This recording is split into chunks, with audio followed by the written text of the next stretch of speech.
माझ्या माईनं सांगू तुम्हाला किती पवित्र आहात.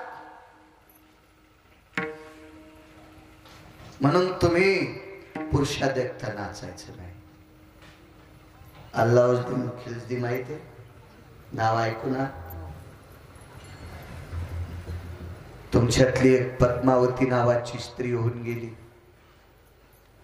तिला पद्मिनी म्हणतात किंवा पद्मावती राणी म्हणतात. अशी एक पावन तुमच्यातली स्त्री. खिलजीची स्वारी चालली. हजारो सैन्य सोबत होत.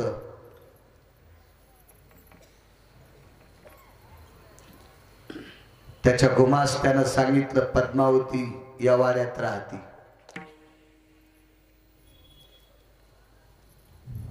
लावले पालं तिथं.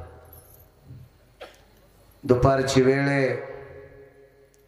पद्मावतीचे मालक पडवीत बसलेले आहेत. समोर पडवी होती. त्या पडवीत लयजींच्या पॅन्टीवाल्याला पडवीचा अर्थ कळायचा नाही. आपलं कळतच नाही ना. भानगडती झाली ना. पडवीत बसली होती.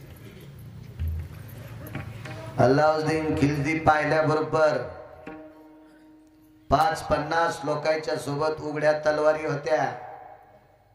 अल्लाउद्दीन खिलजीच्या एकूण काय अशी लोक होती.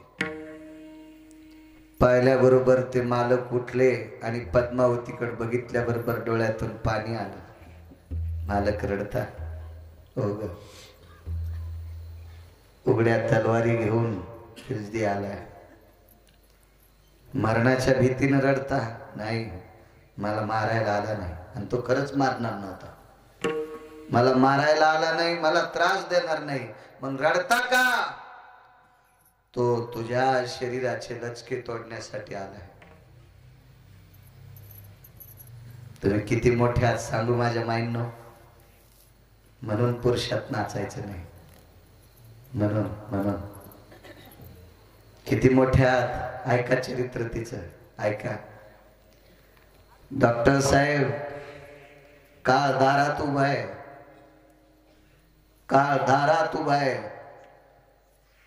आणि ज्याच्या नावाचं कुंकू लावते तो रडत आहे. महाराज तितक्या परिस्थितीत नवऱ्याचं दर्शन घेतलं आणि पदराच्या कोपऱ्याने आपल्या पतीचे डोळे पुसले. मालक रडू नका. किती जरी खो खो करीत आला असेल पण या विश्वातल्या एकाही हरामखोराचा हात या शरीराला लागू देणार नाही. हे इतकं पवित्र शरीर आहे. तुम्ही किती पवित्र आहात. ऐका पुढे. मालकानं सांगितलं बाई तो फार वात्रट विचाराचा माणूस आहे. तो किती राक्षसासारखा जरी असेल तर या शरीराला तो हात लावू शकत नाही. फक्त तुम्ही त्याला पडवीत थोडा वेळ थांबवा. त्याचा आदर करा. पडवीत आदर करा. मला 5-10 मिनिटं वेळ द्या. तितक्या वेळात चंद्र सूर्य येतोपर्यंत तुमच्या बायकोचं नाव निघाल. बाई होती. थांबवलं त्याला. वाऱ्याला दरवाजे 2 होते. मध्ये घुसायचा एक दरवाजा. राजे महाराजे यायचा आणि मागचा दरवाजा त्याला परस दरवाजा म्हणतात.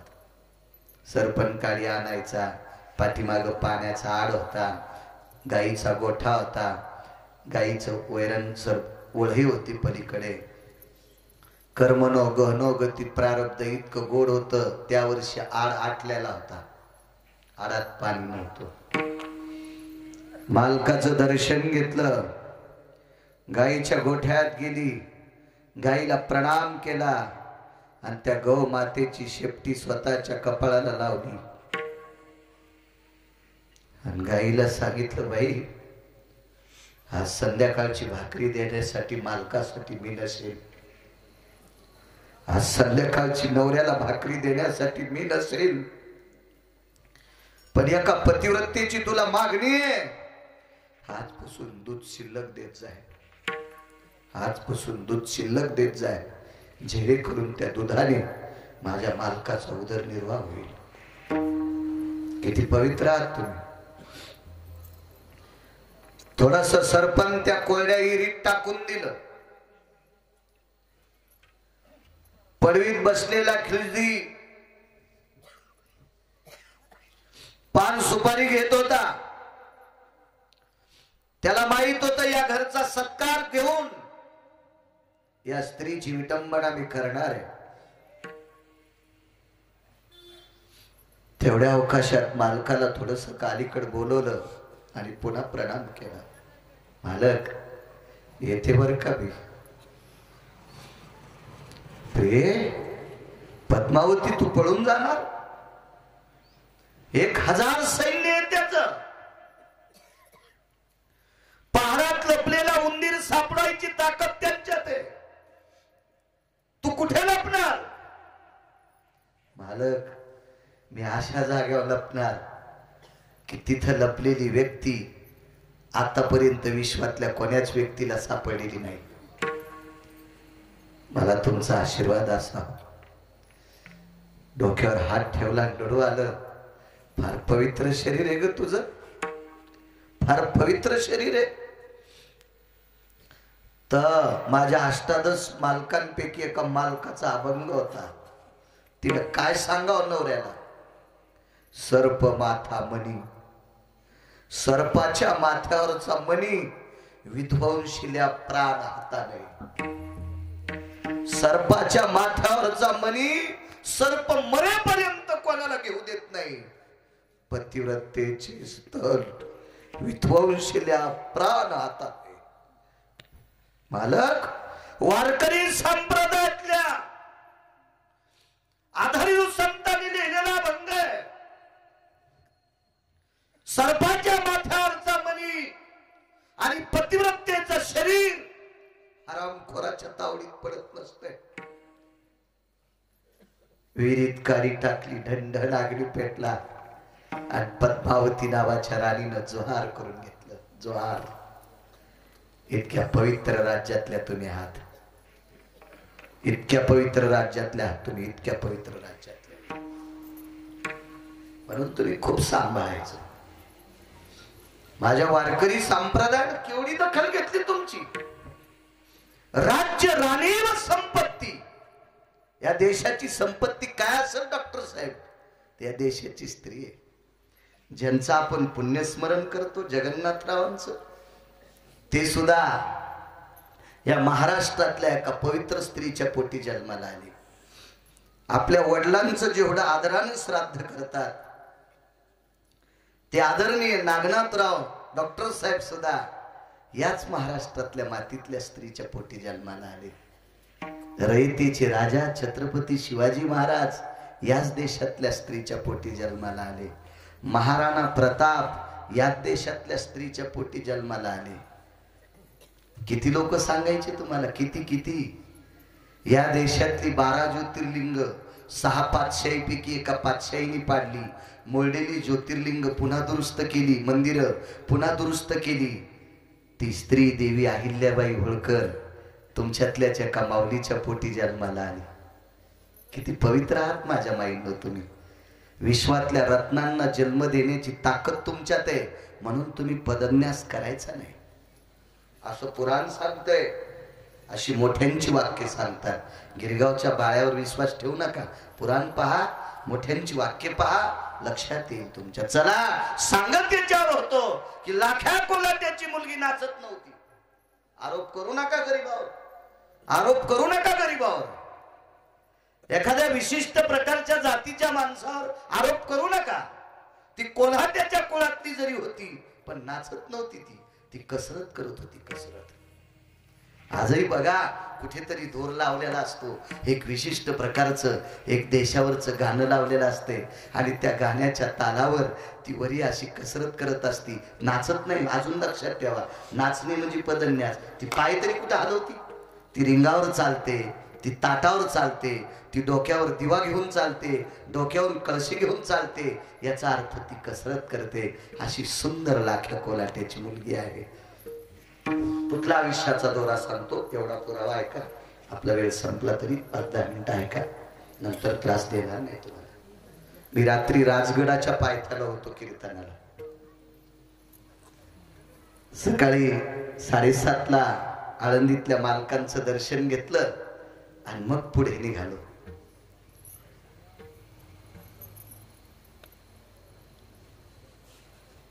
मृतवरी त्या तारेवरच चित्त थरारक तो प्रसंग पाहून सर्वांची अंतःकरणं अशी हलायची आणि 4-2 आणे तिथं शिल्लक पडायचे. एक दिवस काय झाला, किती मोठ्या लोकांना जावं लागते याच्यावर ऐका.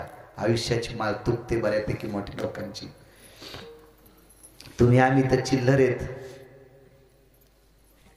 आपण यमाला उंदरा समान आहे. आपलं आयुष्य, आपलं वैभव, आपलं औदार्य, आपला अभ्यास त्या यमाला उंदरासारखा आहे. उंदरासारखा. आपल्याला काय मोठं समजित नाही यमतो. मग दिवसभर खेळ केल्याच्या नंतर त्या गावात दोघी मायलेकीने भिक्षा मागायची. उभी अशी गल्ली असायची. डाव्या गल्लीला आईनं भिक्षा मागायची, उजवीला मुलीनं मागायची, किंवा मुलीनं इकून मागायची, आईनं इकून मागायची. आणि दारात जाऊन एकच म्हणायचं, भाकरी वाढा मागा. गरीब लोक हो, गरीब.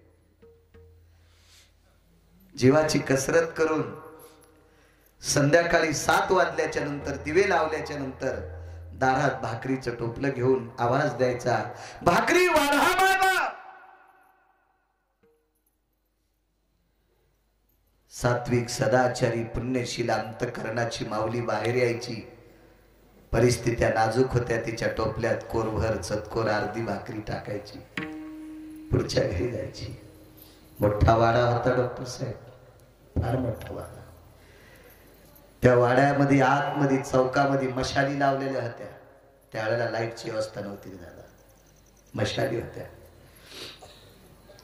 त्या मशालीच्या प्रकाशात त्या वाड्यातला मालक भारदस्त शरीराचा उभा आहे. लाख्या कोलाट्याची घरच्या मावल्या आचरणात जीवन जगलेल्या होत्या. पुरुषाकडे बघून खाली मान घालणाऱ्या होत्या. खाली मान घातली आणि लाख्या कोलाट्याच्या मुलीने आवाज दिला, भाकरी वाढा मायबाप. 400-200 एकर जमिनीचा मालक होता. मशालीच्या प्रकाशात लाख्या कोलाट्याची पोरगी 7:30-8 वाजता अंधारात पाहिल्याबरोबर मशालीच्या प्रकाशाला लाजवील इतका तिच्या दाताचा प्रकाश पडलेला होता.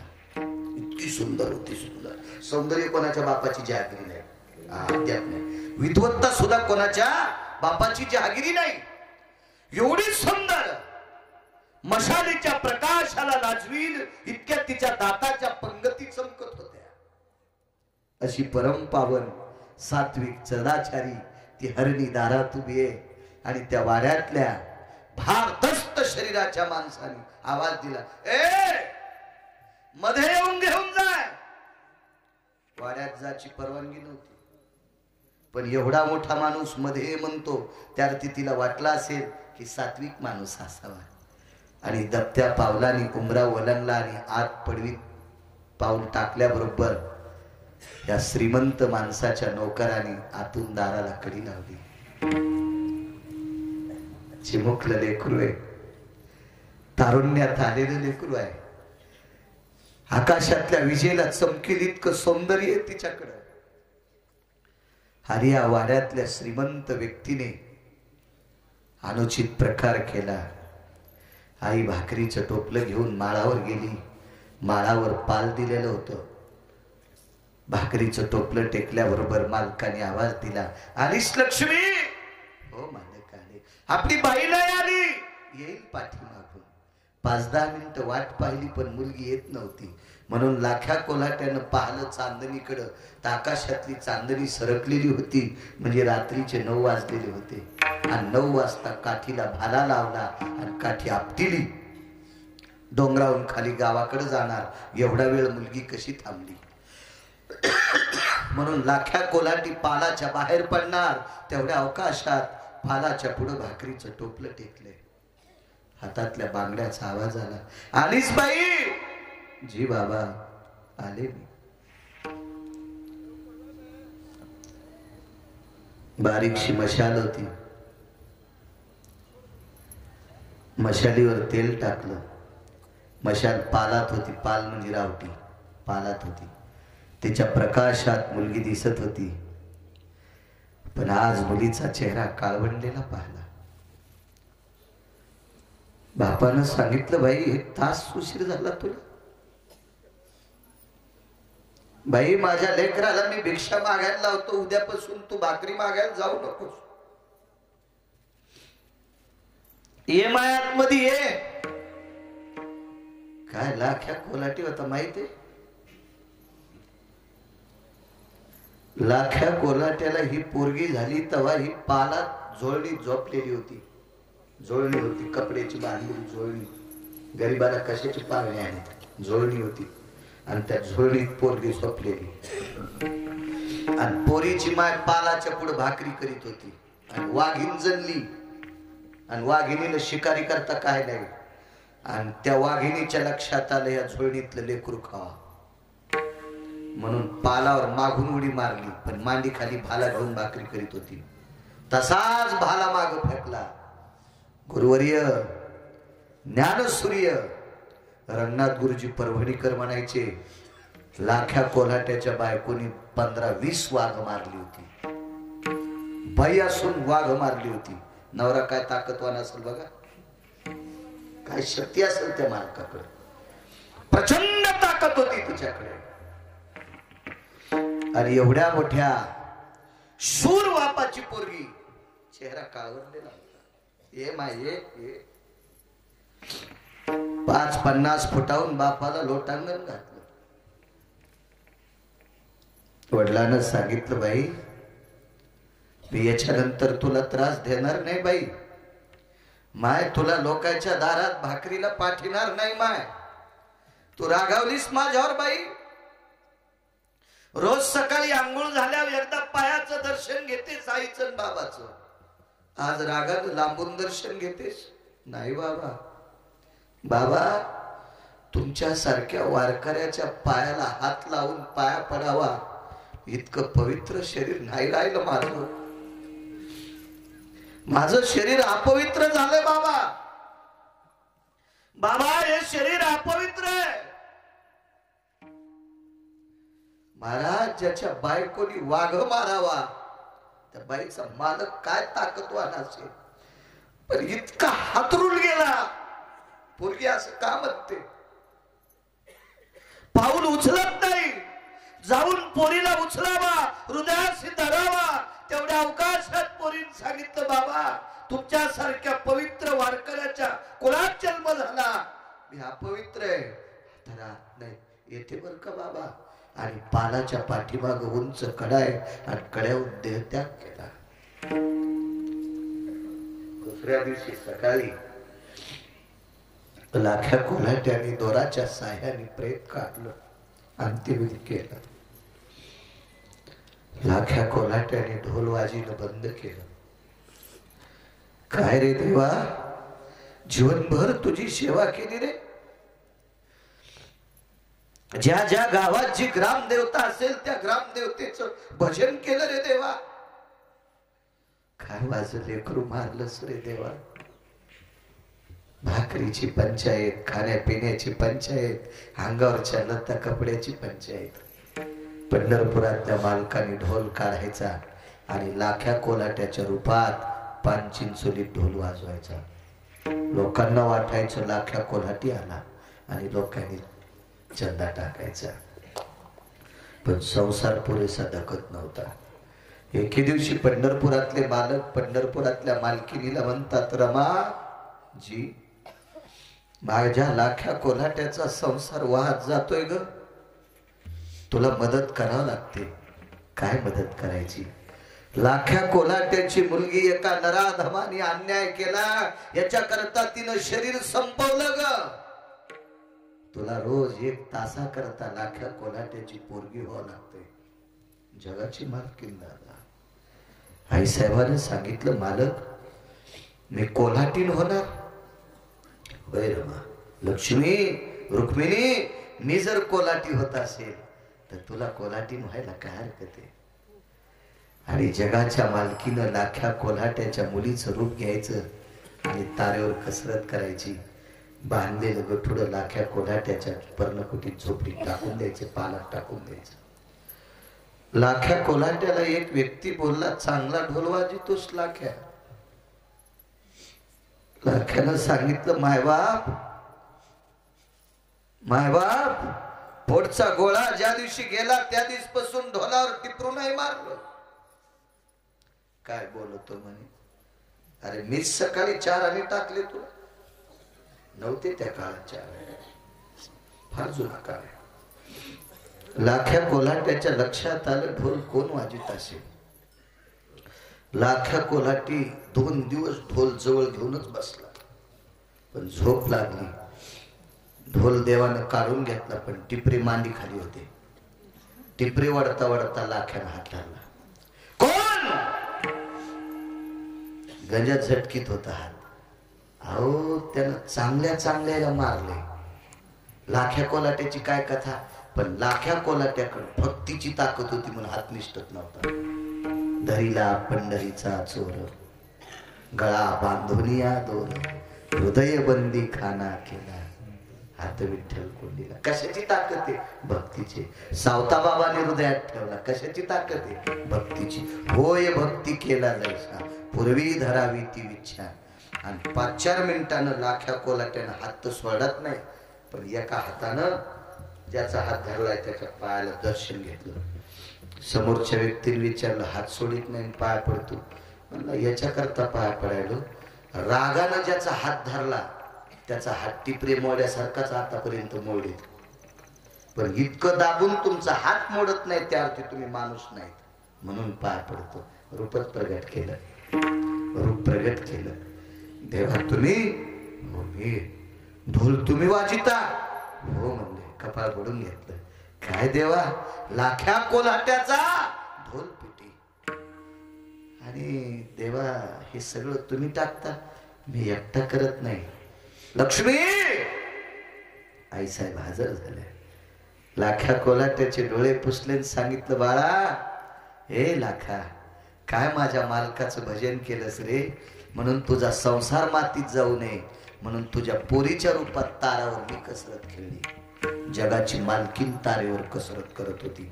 जगाचा पाप भक्तासाठी ढोल वाजित होता. पण लाख्या कोल्हाट्याने एक प्रश्न विचारला, देवा माझ्यासारख्या कोल्हाट्याच्या कुळातल्या वारकऱ्यासाठी तू ढोल वाजिलास? माझ्यासारख्या कोल्हाट्याच्या कुळातल्या वारकऱ्यासाठी जगाच्या मालकिनीला कोल्हाटीन करून तारेवर फिरवलंस? मग एवढं जर तुला करता येत होतं तर पोरगी काऊन मरू दिलीस रे?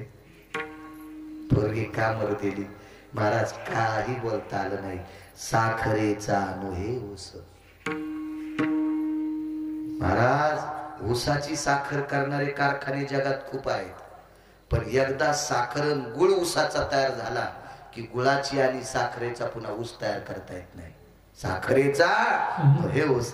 विटेवरच्या मालकानं सांगितलं, जोपर्यंत आयुष्य होतं तोपर्यंत ती जगली. महाराज जगाच्या मालकिनीने तिचं रूप घ्यावा, जगाच्या मालकानं तिच्या बापाचं रूप घेऊन तिच्या घरातल्या संसारातल्या लोकांची पूर्तता करावी, इतका देव खाली येतो. पण मरण नाही टाळतायत. तिच्या पण आयुष्याची माळ एके दिवशी तुटली म्हणून मालक म्हणतात,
आज तो लाखा कोलाटी पण नाही, त्याची मुलगी नाही, त्याची पत्नी पण नाही. काय ताकद आहे महाराज. 10 मिनिटं पुढे सरकतो, तुमचा ठरलेला वेळ पहिल्यांदा आलो. 4301 का वाचन पूर्ण होते. महाराष्ट्रातले 4301 गाव आजच्यान पूर्ण. रात्रीचं 300 होत. एकदा गेलेलं गाव. या परिसरातली सात्विक, सदाचारी, पुण्यशील, माझ्या ज्ञानोबराय तुकोबरायची साधक मंडळी तुम्ही आलात. आज पवित्र हरिदिनी आहे. तुम्हा सर्वांना प्रणाम करतो. दादा, मोठ्या सप्त्यात इतके भजने नसते. एवढी भजनी मंडळ मोठ्या सप्त्यात नसते. एका कार्यक्रमासाठी, या परिवारासाठी आदरणीय डॉक्टर साहेबांच्या शब्दावर तुम्ही एवढी जणी मंडळी आलात. तुम्हाला मनपूर्वक प्रणाम करतो. राजू हो, आयुष्याचे बॉन्ड संपला की नाही?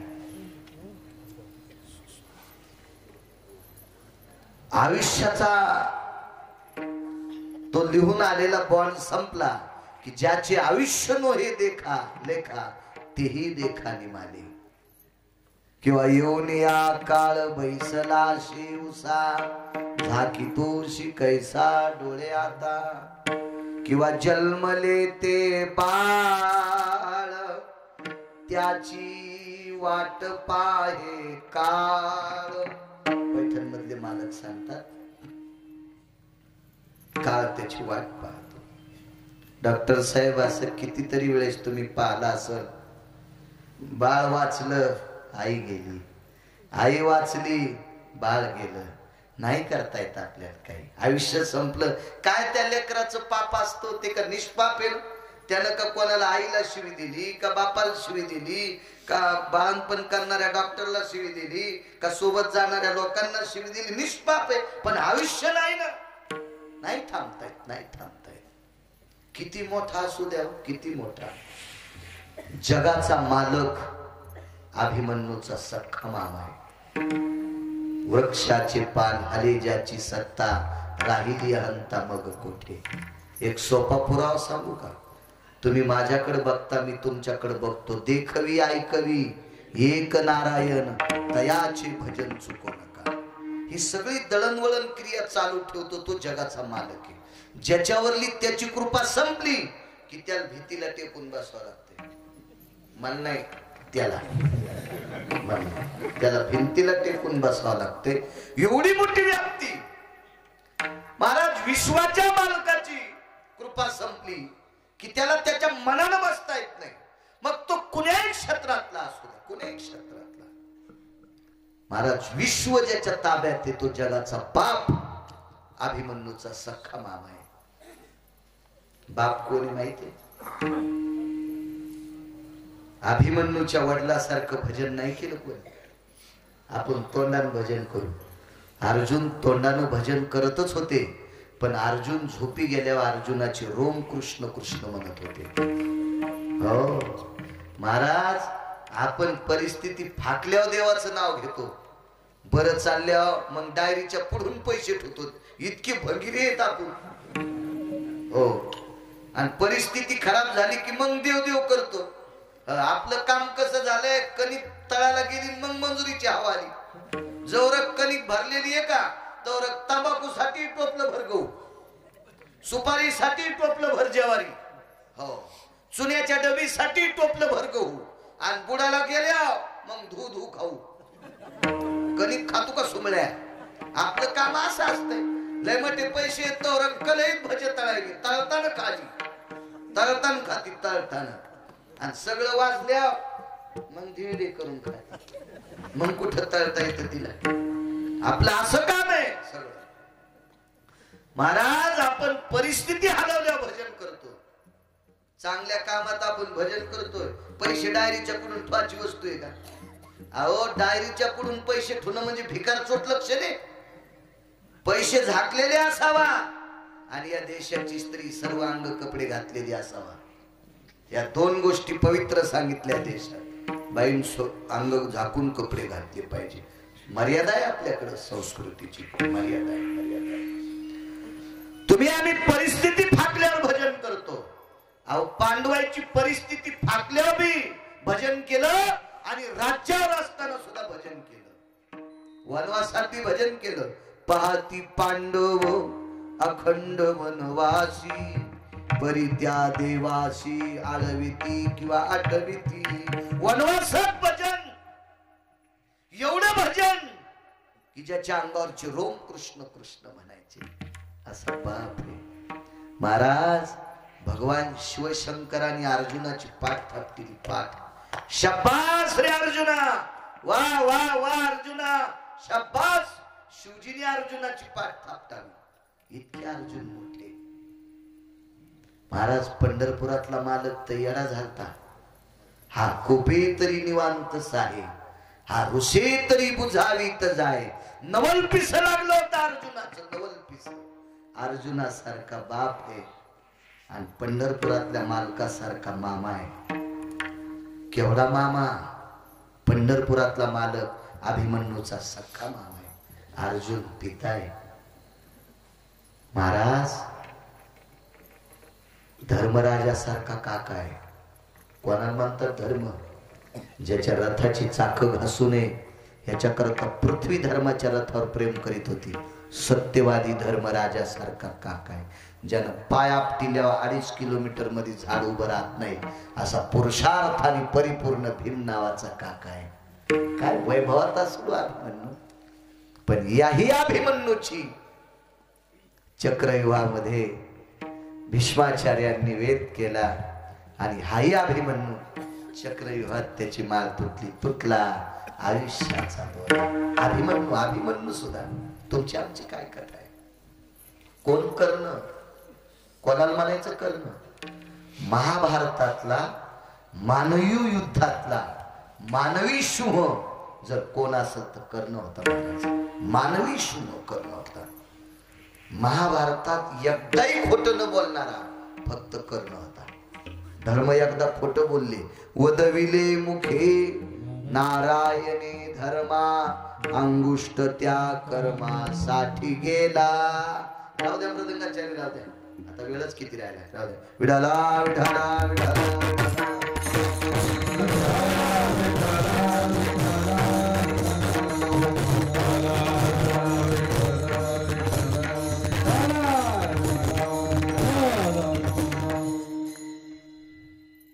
केवढा मोठा कर्ण. महाराज मरता मरता जगाच्या मालकाला शेवटच्या श्वासाच्या वेळेस पंढरपुरातल्या मालकाला भिकाऱ्याचं रूप घ्यावं लागलं.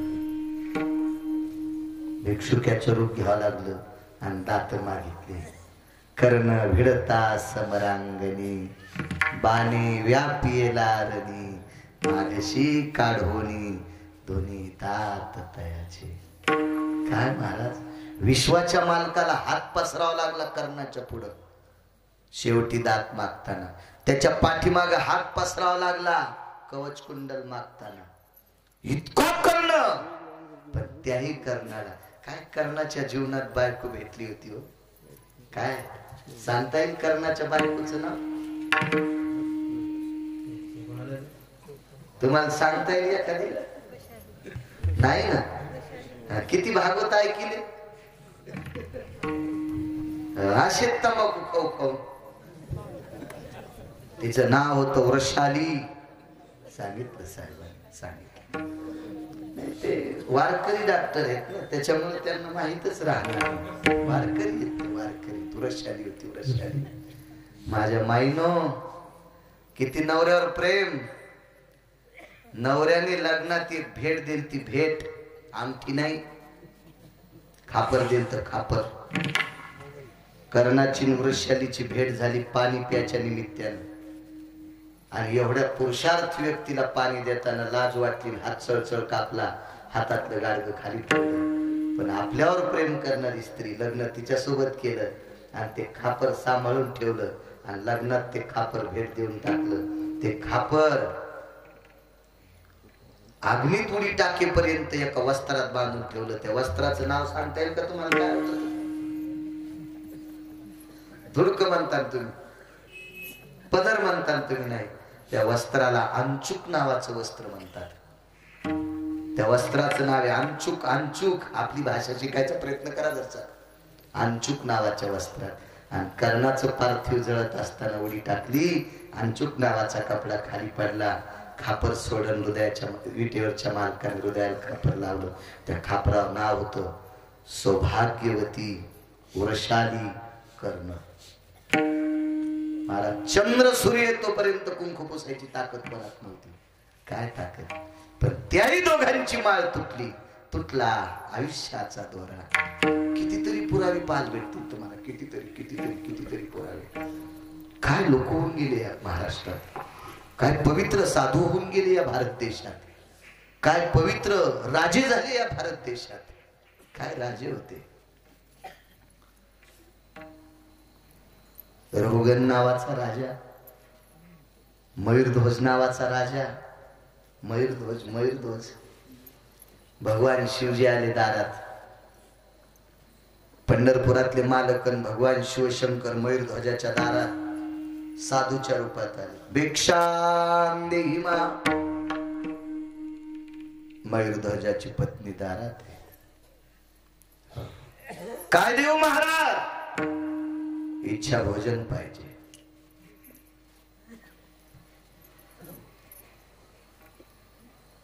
बाईनं पाणी सोडून दिलं महाराज बोलायच्या आधीच. तर महाराज काय साधे होते का तुमच्या आमच्या सारखे? एक महाराज आहेत पंढरपुरातले आणि एक महाराज आहेत काशीतले. हे दोन महाराज पुढे दादा. आणि दोघांनी विचारलं बाई पाणी सोड. सोड म्हणले आतापर्यंत जो आला त्याला मागितलं ते जेव घातलं. तुम्हाला का नाही जेव घालणार? पाणी सोडच ना. हो मग आम्हाला तुझ्या नवऱ्याचं मांस पाहिजे. मग 1000 लावायचं. 1000 लावायचं.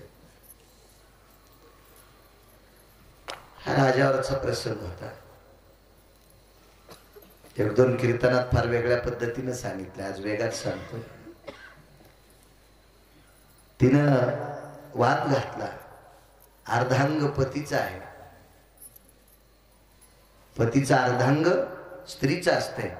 अर्धांगी पार्वती सोमनाच्या माळा किंवा इकडं वामांगी रखुमाई दिशे दिव्य शोभा.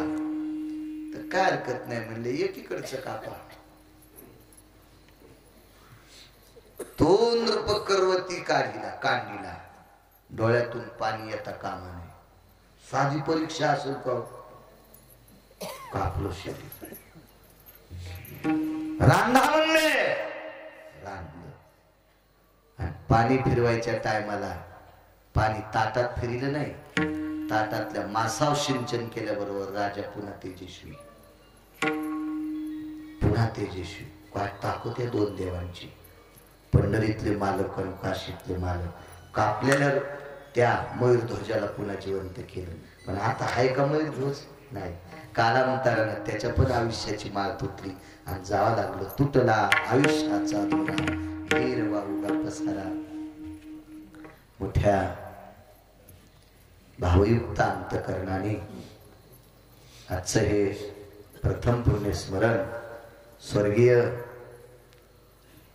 जगन्नाथराव शामराव जाधव जगन्नाथराव गुरुजी यांचं हे प्रथम पुण्यस्मरण आदरणीय डॉक्टर नागनाथराव यांनी मोठ्या श्रद्धेने आपल्या वडिलांचं पुण्यस्मरण केलं. डॉक्टर साहेबांना एक दिव्य तेजस्वी सुंदरशी कन्या आहे. एक पुत्र आहे. एक चांगल्या प्रतीच्या बुद्धीचं टोक असणारा पुत्र आहे. कारण मला असं वाटतं ज्या शाळेत घातलं त्या शाळेमध्ये मंत्र्याचा पण फोन घेत नाही. तिथं विद्यार्थ्याची बुद्धीची चौकशी केली जाते. त्याच्या विवेकाची चौकशी केली जाते. त्याच्या ज्ञानाची चौकशी केल्या जाते. आणि मग त्याच्या ज्ञानाचा प्रकाश म्हणून त्या शाळेत त्याला स्वीकारलं जातं. एका चिमुकला मुलगा सुद्धा डॉक्टर साहेब तुमचा विद्वान आहे. ही गुरुजींचा आशीर्वाद आहे. महाराज इथे बसलेल्या सज्जनांना सांगतोय, ज्या त्या क्षेत्रात आपली आपत्ती झळकवायची असतील तर त्यांना पूर्वजांचा आशीर्वाद लागतो, त्याच्याशिवाय होत नाही. एवढी गावं मी फिरली, मी अभ्यास फार केला, फार ग्रंथ वाचली. मला संत वाङ्मय वाचायचा जास्त नाद, आणि सर्वात जास्त वाचायचा नाद काय असेल तर पुराण. म्हणजे ही जी नावं सांगतो वानरांची, यांची ही फार फार पुराणातली, तर हा वाचायचा छंद आहे. म्हणून मी अभ्यासू झालो, मोठा झालो असं नाही. आमच्या घराण्यात एखादी सात्विक माऊली जन्माला आली असेल, एखादा निष्ठावंत वारकरी महात्मा जन्माला आला असेल, आणि कोणाला तांब्याभर पाणी वेळेला दिलं असेल, म्हणून ते पुण्य माझ्या पाठीवर पडलं. आणि म्हणून मला महाराष्ट्रात फिरता येते की माझी ताकद नाही. तुका म्हणे पितृ आशीर्वाद देती आणि कल्याण विच्छिती तयाकुळा. महाराज ओक्ते बाबा म्हणायचे, पितृदेवांनी दिलेल्या आशीर्वादाने त्याच्या पुढच्या हयातीतलं कुटुंबातली लोक या विश्वाचे तारे म्हणून झळकतात. मरता मरता रानोबा नावाच्या वारकऱ्याने सुनाला आशीर्वाद दिला, बाई तर सासऱ्याची कंबर धुतलीस. वेळ संपलाय, सांगत नाही, प्रसंग गोडे. म्हाताऱ्या सासऱ्याची कंबर सुनेन धुतली, पदरान कंबर पुसली, धोत्र बांधलं, आणि पोराली चल बाळा, माझी मंडळी वारली, माझी आई वारली, माझी मुलगी लांब आहे बुलढाणा जिल्ह्यात. मग माझी कंबर धुताना बांगड्याचा आवाज आला. कोण होतं? सून मागून होती. कंबर धुवाला तुमच्या सूनबाईनं बोलून घेतलं आणि हातात घेतला आणि सांगितलं, बाई सासऱ्याची कंबर धुताना तुला लाज वाटली नाही? सुनबाईने सांगितलं, मामांजी तुमची कंबर धुताना मी तुम्हाला सासरा म्हणलेत नाही, मी तुम्हाला बाप समजित होते. आणि बाप समजून सासऱ्याची कंबर धुतली. महाराज टस्टर डोळे भरून आले. सुनाचा हात हातात घेतला आणि वरच्या मालकाला सांगितलं, देवा जिनं सासऱ्याची कंबर धुताना लाजली नाही, हिच्यावर संकट आलं तर तू पण लाजू नकोस, बरं तू पण लाजू नकोस. त्यानं 27 दिवस बाईचे लुगडे धुतले. चोखोबाची बहीण झाला सारंगधर आणि वहिनी उघडा दार हाका मारी. बघा, सासऱ्याची सेवा केल्यामुळं 27 दिवस पंढरपुरातला मालक लुगडे धुत होता. पोरग बी असं जन्माला आलं, उपजताची कर्म मेळा आणि वाची विठ्ठल सावळा. झाल्या पोरग भजन म्हणत होतं. वंशातले लोक आशीर्वाद देत असतात. म्हणून गुरुजी शरीरानं जरी गेले असतील तरी पितृगयेतून आशीर्वादाच्या रूपाने डॉक्टर साहेब तुमच्या परिवारावर कायमस्वरूपी त्यांची आशीर्वादाची गंगा राहो अशी पितृलोकांच्या चरणी प्रार्थना करतो. या पवित्र देशातली स्त्री मातृगयेला जात असते आणि पुरुष हा पितृगयेला जात असतो. 2 ठिकाण सांगितले. मातृगया सिद्धपूरला आहे, सरस्वती नावाचं तीर्थ आहे. तिथं त्या तीर्थावर भगवान परशुरामाने आईचं श्राद्ध केलं म्हणून त्या तीर्थाला मातृगया म्हणतात. इकडं पितृगया. आपल्या आईचे आजींचे श्राद्ध करण्याकरता आपल्या कुळातली एखादी माऊली गेली असेल तर ते पिंड तर्पण करण्यासाठी सिद्धपूरला जायचं. गुजरातमध्ये सिद्धपूर नावाचं गाव आहे, अहमदाबादहून बऱ्यापैकी अंतरावर आहे. तिथं सरस्वती नावाचं तीर्थ आहे, गंगा आहे. आणि तिथे मातृतीर्थ परशुरामाने स्थापित केलं. तिथं पवित्र स्त्री या देशातली जात असते आणि पुरुष पितृतीर्थावर जात असतो. ज्याला पितृगया म्हणतात ती मातृगया. अशा अधिष्ठानातून गोड आशीर्वाद मिळो. 1 मिनिटाची आदरांजली देतो आणि पूर्णविराम करतो. निधियाम निधिपती सकल यशोधीय निछन्न